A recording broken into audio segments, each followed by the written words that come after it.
Quiet Riot. Hello, Quiet Rioters, and welcome back to Poll the Other One with me, Naomi Smith. The 2024 general election broke records. We saw the highest ever splintering of support between parties large and small. It also resulted in the lowest two-party share and the highest gap between votes won and seats gained. We witnessed volatile switching of party support by people between their 2019 and 2024 votes.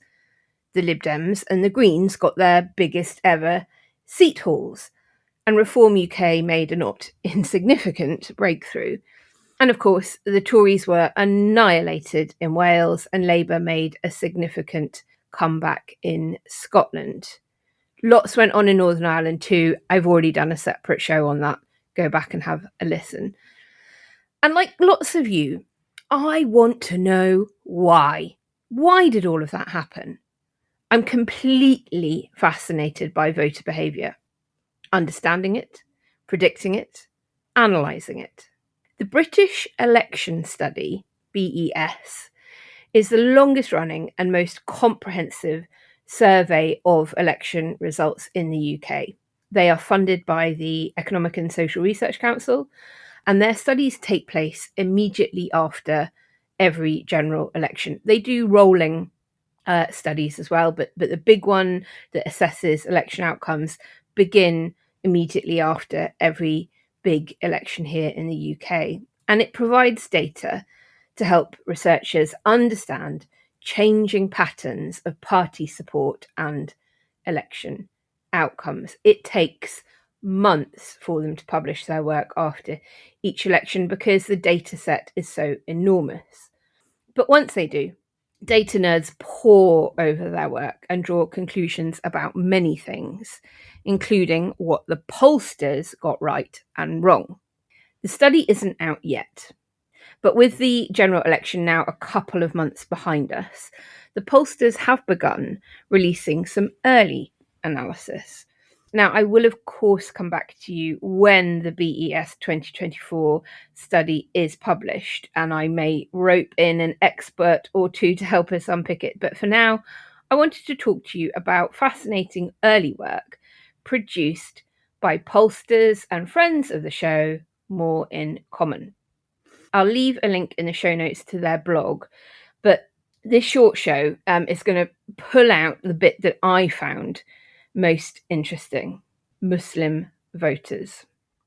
More in Common's last pre-election poll got the Reform and Conservative vote shares almost bang on. But like every other pollster, their Labour prediction overestimated by about 4 points, and they underestimated the Green vote slightly by about 1.5. Overall, their modelling was very good and well within British Polling Council rules and regulations. It is, of course, incredibly challenging to interpret across to tens of millions of voters the responses of a few thousand people. But they've rightly asked themselves why the actual Labour result was lower than they had anticipated, just as other pollsters will be doing too. I'll leave you to read the detail of which variables they have re-examined, such as age, likelihood to vote, etc., and whether tweaking those may have got a more accurate prediction outcome. And instead, I'm going to focus on something I think is really exciting for how we can improve polling.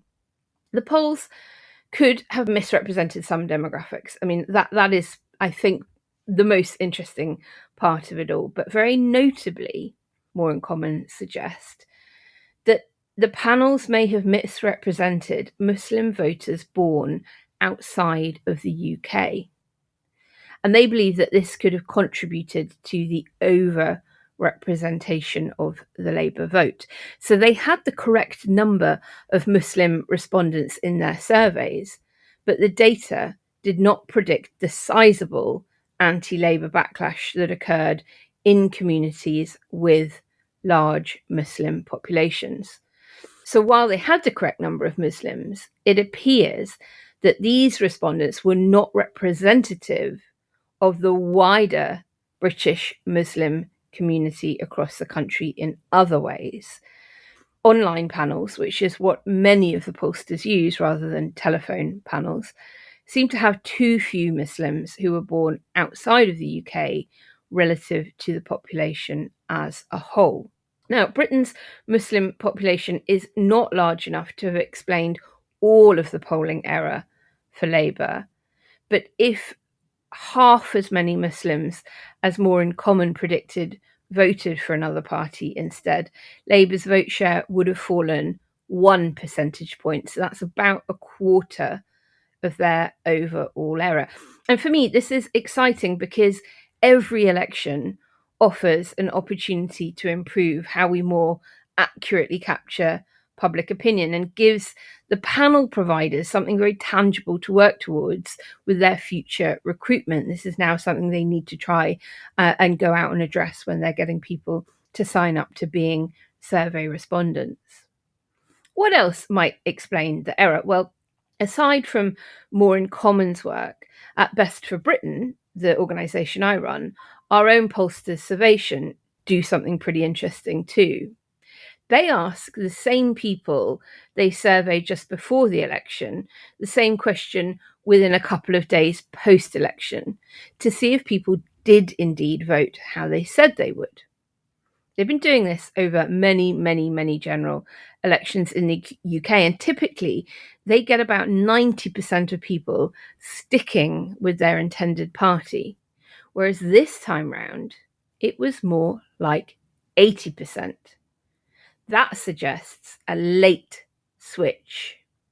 Indeed, More in Common also conclude that late switchers accounted for another 1 point in the 4-point overestimate of Labour's vote. So what might have driven that? Why did a significant chunk of people in the last couple of days switch away from Labour towards another party? Well, again, we're going to have to wait for the British Election Study survey to be out for the real data, but my own sense is that it is twofold.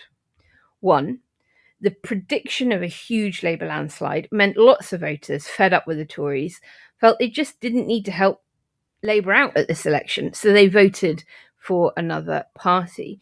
And second, I think Starmer's comments 2 days before polling day about not rejoining the single market or customs union in his lifetime will have driven some pro-European voters away from Labour to the Greens in places like Bristol Central and to other opposition parties elsewhere.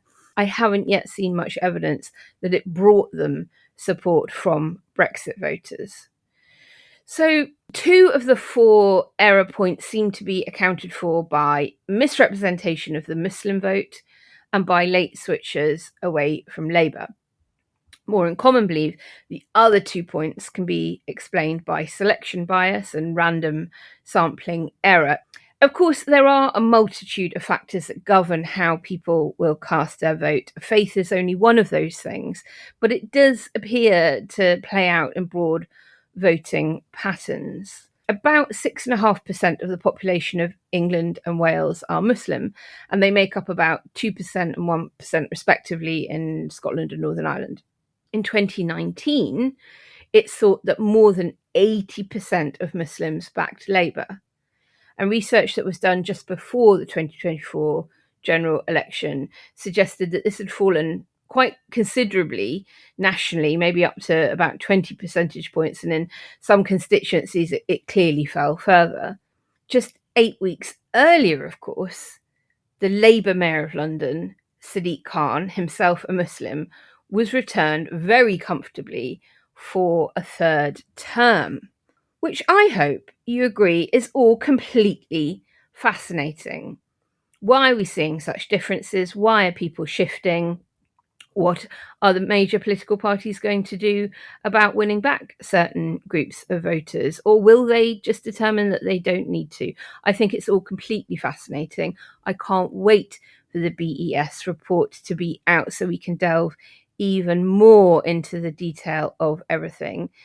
And my thanks to More in Common for being both so detailed with their write-up, but so transparent with their data analysis by publishing their microdata so that those who are so inclined and have the ability can go in and play around with the data and see if they can draw any other conclusions for themselves. And of course, my main thanks is to all of you for tuning in to another Geek Out with me. Please don't forget to like, comment and subscribe. And if you can, drop us a few quid at ko-fi.com/QuietRiotPod. See you again soon. Quiet Riot is an audio production by Cooler Heads with Naomi Smith, Alex Andreou and Kenny Campbell. Music by Mariana Sangita, artwork by Simona Canelu. Quiet Riot is a co-production with Sandstone Global. Quiet.